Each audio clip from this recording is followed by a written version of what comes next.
What's up, gamers? We're here with a brand new league. We're here with the YCL, the YouTube Challengers League.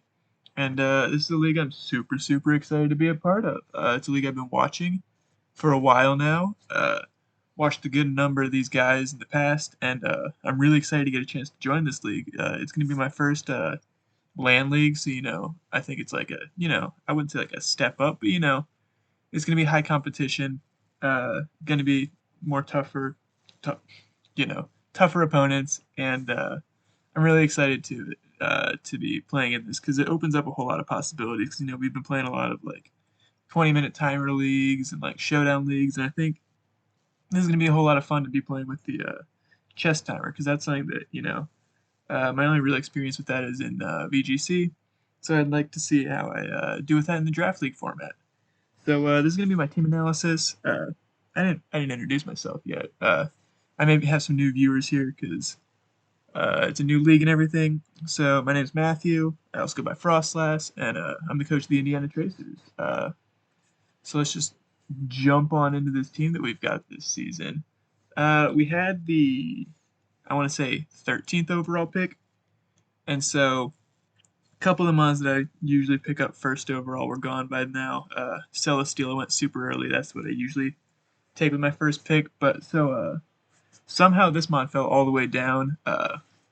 This is not just any Cinderace. This is Libero Cinderace. This was an S plus tier, and justifiably so, of course. I thought it was probably one of the top 2 or 3 mons in the league just available, behind maybe like Speed Boost Blaziken, which is allowed, and then I think Urshifu Single Strike is allowed, and then like the normal like Dragon Pulse and everything. But I thought Libero Cinderace is a stupid good mon.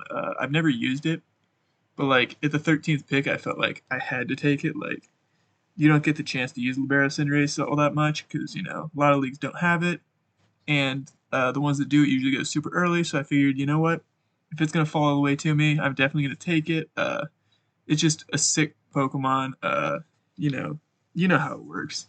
It's got the Pyro Ball, U-turn, good coverage, and like Gunk Shot, Iron Head, high jump kick, and so I'm really excited to use it. I think it's just gonna be super powerful. Gonna be like choice band, heavy duty boots every single week. I'm just really excited to use it. It's hard hitting. I like those mons that just hit hard, get out. It's not my best style of play, but I figured, we could adapt. If it's going to be available, we might as well pick it up.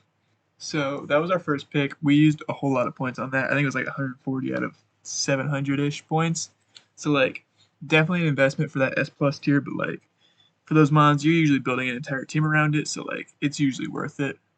And so for our second pick, I was like, what's the best answer to Cinderace? And it's usually those bulky water types, things that you just it's things like the Slowbro, Slow King, Gastrodon, that type of stuff. Fat bulky waters with recovery are usually an issue for Cinderace. So I said, what's something that'll take care of those? And so we picked up Kartana with our second pick. This was pretty early in the second round because we were towards the end of the first round, not that far back, but we had a relatively early second round pick, and so we took. Oh, frick! I didn't change. Okay, never mind. Yeah, so Kartana is an S tier Pokemon, so this is our second S/S plus tier. So we're going through points super fast. This was like 120 points, I think, and from what I remember, we spent the most points in the first 2 rounds out of any coach. But I was willing to do that just because I think Cinderace Kartana just sounds like a super fun combo to use. They are both physical attackers, but I think they cover different weaknesses. Kartana just hits stupid hard. It's got like 181 base attack stat, and compared to Cinderace, who if I'm throwing a choice item on it, it'll probably be Banded Cinderace most of the time. Kartana prefers to go with the Scarf. It's also more setup, which if you don't know me, if this is the first time you've seen me, I'm a big setup sweeper kind of guy. I like to set webs, set hazards, and then sweep from there. So Kartana kind of fits that mold. It's a little bit frail for that because it's not taking any special attacks, but I can run that Swords Dance set if I really want to, and I'm really looking forward to using Kartana. I've never used Kartana in a league, but my boy Ryan, coach of the Delaware Dittos, has it in a couple different leagues right now, and he loves it, and so he was using it really well, and it looks like a lot of fun. So I really said, you know what, I'm going to pick it up. There's not that many like great offensive grass types, and this is probably one of the best ones, easily, I would say. So, really cool that we got to pick it up. That does mean we don't have a whole lot of points for the rest of the draft. So, looking at these two, I said, what's the one thing that's really messing with these Pokemon? And it's bulky fire types and just fire types in general. Cinderace can't really hit them that hard, besides like high jump kick. But, they take the Pyro Balls, they take the U-turns, and then Kartana hates fire types because, Grass Steel, not going to be taking fire moves and not going to be hitting them super hard either. So our third pick was the Quagsire. Uh, this is really just one of those value picks. If you've been watching my channel, I love to pick Lantern. That's one of the mons that I pick up pretty much every season in any draft, just because I think it's definitely my favorite value bulky water type, because I don't like to spend big on my bulky waters, but I think they're super important. I love Lantern because it has that Volt Switch momentum, but and it wasn't the same tier as Quagsire, but I was a little bit worried at this point that since my grass type was going to be neutral to ground and I had a Cinderace, that I didn't want another Pokemon that was weak to ground this early in the draft.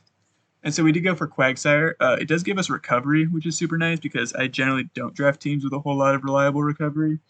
And so Quagsire fills that role. Also, just unaware for a 60 point. My slides are messing up. I'm not good at technology, but you saw what our next pick was. Don't worry about that for now. But so, yeah. I think at 60 points, like this is a C tier mon, but it gets unaware, it gets water absorbed. So there's our Dracovish answer. There's our setup answer to some degree. And I think it's just a really, really good Pokemon. It's not the bulkiest, like, it's one of those mons like Clefable where its bulk doesn't come from natural bulk. It's just that you can invest fully in it and it can just sit there because you can't get set up on. And I'm really excited to use it. I've never used it because, I'm always going with Lantern. So this should be fun. It is still the water type that's immune to electric, which I love. That's one of the things that I really like to go for. And I'm really happy to get Quagsire. I picked it super early because I figured it was such a value pick down at 60 points that it was something that I could see going really early anyways. And so even though most people hadn't really started diving into the C tier Pokemon yet, I figured it was worth it to go down that far. And that'll be a trend that you see in these next couple of rounds because we're still real low on points even though we got a lower tier for our third pick. A lot of the teams still had more points remaining than us just because our first two picks were so expensive. So going into the round 4, we did pick up Slurpuff. This is also a 60 point mon, another C tier Pokemon. And I picked it up just because I really enjoy using Slurpuff. I had it in the TPO. I have it in the ASL right now. Because I don't like to draft fairies a whole lot. I'm not good at drafting fairies. I always tend to forget about them. But Slurpuff's one that I always do seem to remember to get. And it's a really good value pick, I think. I'm huge on sticky webs. I use sticky webs all the time. And so it's not the most reliable sticky web setter in that I like to run offensively most of the time anyways. So I like to have teams with multiple sticky webs options if I can get them, but there's so few good sticky web Pokemon that that's not going to happen all that often. So I was really happy to get Slurpuff this early. I use a lot of the setup sets as well, Belly Drum, Calm Mind. It doesn't have the greatest move pool, so there's a lot of Pokemon that it just can't hit very well. But, Belly Drum, Slurpuff could come once or twice a season, pick up some surprise sweeps, KOs, and it's just a whole lot of fun to use. It's also just really nice as a pretty bulky mon. With Unburden, you can get a whole bunch of speed, so that's helping our speed even more after we have the Kartana and the Cinderace that are both above 100 speed. Cinderace is 119, which is real good. So having even more speed is nice. Sticky Webs is great. And I just like to have Slurpuff. It's a comfort kind of mon at this point, which is kind of wild because coming into Gen 8, I had never drafted it in any leagues. But this generation, I've just been picking it a whole lot. And I think it's just because it's one of those value picks that I think is really nice for a typing that, can be hard to get because there aren't that many good fairy types. And so I'm really happy with this 4th overall pick. I might have picked it a little bit early just because I don't think anyone was picking round 4 Slurpuff besides me. But, it's fine. We got the Pokemon we wanted. I'm not too worried about that. So 5th round, we ended up picking Weezing, which is another 60 point Pokemon. We're hanging out in the C tier a lot. That was kind of my plan going in after I picked Cinderace, pick another high tier to pair with it, and then just get a whole bunch of value picks because I didn't see because I was just real happy with the value that was in C tier compared to the D and E tier, which didn't have the greatest Pokemon in my opinion. And so Weezing was something I really like because one, it's a it's a ground immunity if it has Levitate. Two, neutralizing gas is just a ton of fun to use. I had a Galarian Weezing in a team that I took over for a league, so I only had it for like 2 or 3 weeks before the season ended, and it's just a ton of fun to use neutralizing gas. It's also Toxic Spiker right there. I do love my hazards, and Toxic Spikes are another really, really good hazard. It can remove hazards, but that's one where it depends on the ability. For some reason, I thought it had Defog when I went into this, but it doesn't. But I have Court Change, and I have, I guess, Defog on Kartana, which probably won't be happening a whole lot, but it's there. But it still removes Toxic Spikes if I'm running Neutralizing Gas or Stench, but we're never running Stench. Yeah, this is just another really good value pick. I really like to have a poison type, a grounded poison type, because I tend to draft teams that lose to Toxic Spikes pretty hard if I don't have my poison type. And so, yeah, I was just really happy to get this because I think it's a really good bulky Pokemon, and people underappreciate how good of a physical wall it is, especially with things like Will-O-Wisp. It takes a lot of hits quite well. It doesn't have the reliable recovery. I think it gets like Pain Split, but I'm happy with it anyways, and I'm pretty sure it gets Memento, which is one of my favorite moves to use in Draft League. And that could be really nice with Kartana or even like a Bulk Up Cinderace if I decided to run that. So going into the 6th round, we're kind of catching up to the other teams in terms of points, how much we have left. But I decided to keep going with the value picks, and I picked up Galarian Linoone, which is something that I was super excited to get because this was an E tier Pokemon. It was only 20 points, the cheapest tier of Pokemon, and I think this mon is always undervalued. It's one of the fastest parting shot Pokemon in the game, and it's immune to, and it beats pretty much all Ghost type Pokemon, just because it's immune and hits them really, really hard with a knockoff. It also gets Quick Feet, which is really underappreciated because you can run a Flame Orb on it if you want to, because Facade hits real hard anyways with the Flame Orb, and you don't have to rely on the Toxic Orb all the time. But it also gets Knockoff, which is great. It's one of the only Gen 8 mons that got Knockoff, which is fantastic.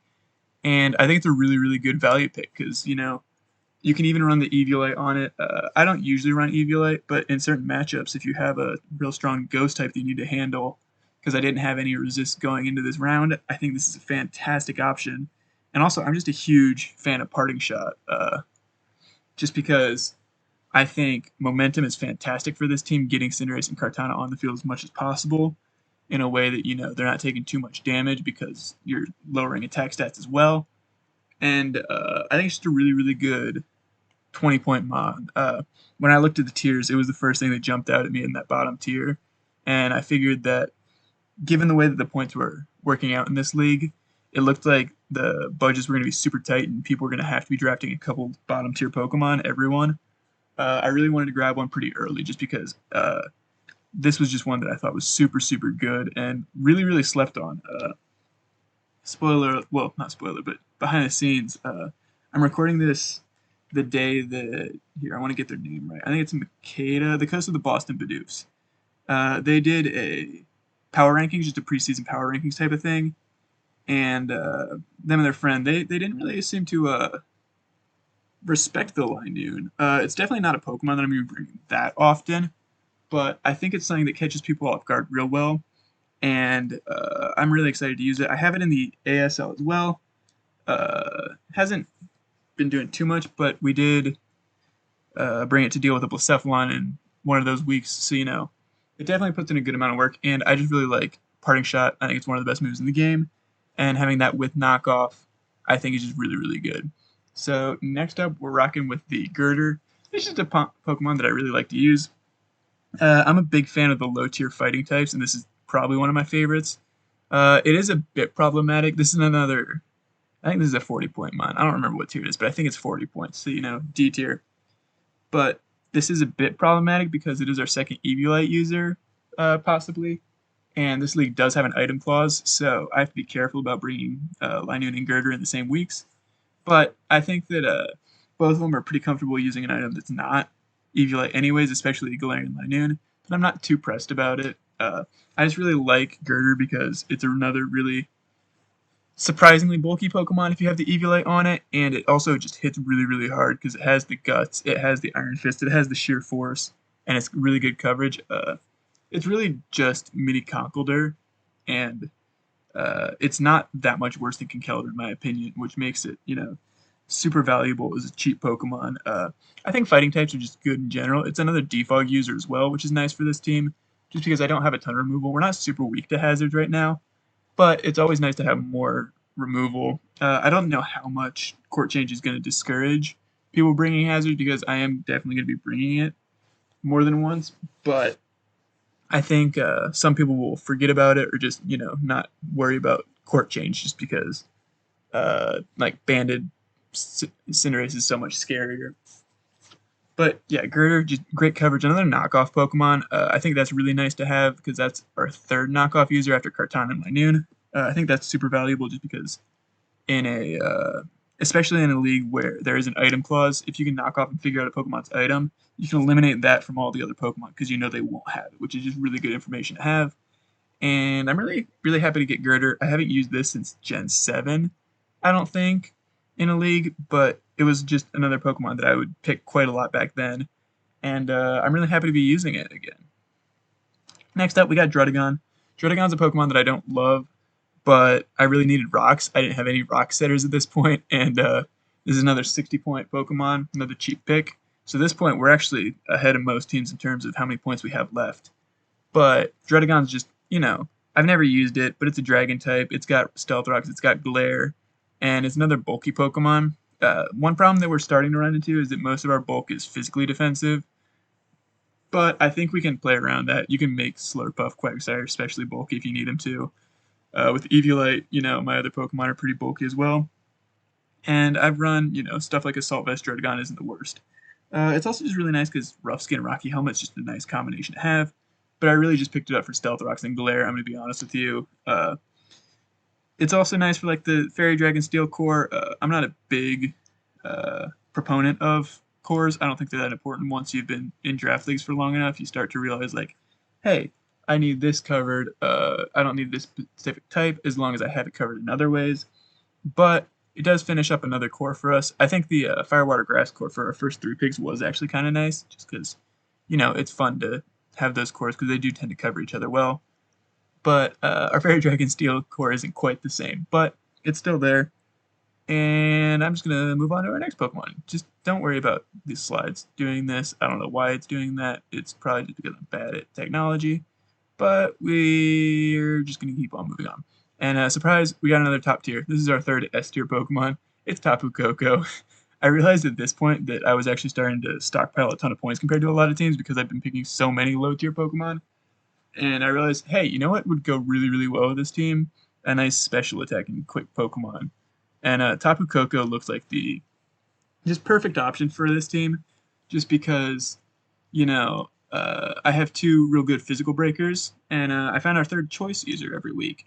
We got the Choice Band Cinderace, the Choice Scarf Kartana, and now we got Choice Specs Tapu Koko every week. But in all honesty, I just really like this Pokemon. It's another defogger, not that, again, we're going to be using it that often. But I really like having a special attacker. It kind of pairs well with Slurpuff, even though they're both fairies, just because we can't activate Unburden. And I just, I saw this late round. It was still available, and I said, you know what? We're going to take this because I knew there were a couple teams that were still hanging on to or like stockpiling a ton of their points. And I saw, I have enough points to take another S tier if I want to. And I think these other teams could take Tapu Koko, so I'm going to grab it now.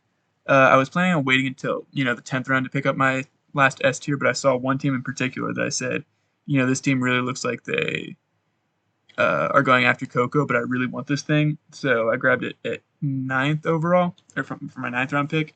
And it turned out they were going for it. I don't remember which team it was, but it felt a little bit bad, but we got Tapu Koko, so I'm happy about it. But yeah, this also helps with our speed, because now we have a 130 to go with our 119 and 109, I think? 108, 107, I think it's 109, because I think it outspeeds the Swords of Justice, Kartana. But yeah, Tapu Koko just, I've used this in the past. I've never used it well. I'm not good at these fast pivot Pokemon, but when we drafted Cinderace first overall, I kind of committed to that style of play, so that's what we're rolling with. And I think this pairs really well with the Cinderace, just you turning and volt switching in on each other's counters. You can kind of just put people in the spin cycle if they're not careful or they just don't have the best checks to these two Pokemon. And I'm really excited to use this. Uh, yeah, Electric Terrain Thunderbolts are going to be doing some good damage. Yeah, just happy with it. It is another ground weakness for our top tiers, which isn't the best. We don't have a flying type yet. We have Wheezing, but that's it. And we don't really want to be running Levitate every week just because then Toxic Spikes are an issue for us. So next we picked Sigilif. This is another 60-point Pokemon. I think it's our 4th C tier at this point. Not my favorite Pokemon, but it was one of the only flying types in the lower tiers left that I said, you know what, this is a Pokemon I can see myself bringing consistently. And it's mostly just because Magic Guard is such a good ability. Tinted Lens is also a good ability. And I am a sucker for setup, and this thing is very good at setting up with Calm Minds. So I said, you know what, we'll take it. It gets Psycho Shift, which is fun. I guess Wonder Skin could be useful once or twice, but it's another defogger as well. And it's a defogger that's not weak to, or that doesn't take damage from hazards, which is really nice in my opinion. Just because it is one of the freest defogs you can get in the game. And I kind of just felt like I needed a Psychic, I needed a Flying type, might as well get him in one. My boy Ryan's been using Sigilif quite well, but that's in a Dynamax league, so that doesn't really count just because this thing is way better in Dynamax because you can just Weakness Policy Airstream every single week and win. But I think Sigilif is still a good Pokemon. I'm totally fine with it, picking it as a 10th round pick. And it's not going to be something that comes a whole lot, but when it does, it could just sweep, because that's what I'm probably going to be going for with it. And our last overall pick, Jigglypuff. We only had 20 points left. Weren't a whole lot of options. Igglybuff was actually sniped from me. That's usually my go-to pick at the very end, just because my original mascot for my first ever draft league team was Igglybuff. So we went with the, I guess, technically better option, Jigglypuff. It's only my 2nd Stealth Rock user, which isn't the best, but I think the fact that we have Sticky Webs and Toxic Spikes kind of helps with that, as well as, Cinderace, kind of a Stealth Rock user itself if we go for the court change. It's also, I think, my first Wish Pass Pokemon, which is kind of nice. It has fat wishes, but I'll be honest, this was just one of those things where it was like, well, I have 20 points, there's nothing good left in the E tier because all the good 20-point Pokemon have been taking at this point. This is the last round, one of the last picks. So I just went with Jigglypuff because I think it's a fun Pokemon, and it was the closest thing I could get to Jigglypuff. So this is our full squad. Shout out to Rory for making this, what's it called? Edit for us, I guess. I don't know what to call it. I'm not smart. This is the squad. We got 3 fairies, so you know it's going to be a fun season. If you haven't watched the power ranking video that Makeda made, we were 14th out of 19, I want to say, which totally fair. But I say to them, if this is a funness ranking for the tier list, I think we have one of the most fun teams in the league. Just because Cinderace, Kartana, Coco, that just looks like so much fun. We got the 3 bad bitches of the YCL up there, and who cares what the other 3 Pokemon we bring every week are when we got these 3 just clicking buttons every single week. Honestly, the goal for this season, I just want to try and make playoffs. We're coming into this with, not real high expectations just from other coaches, anything like that.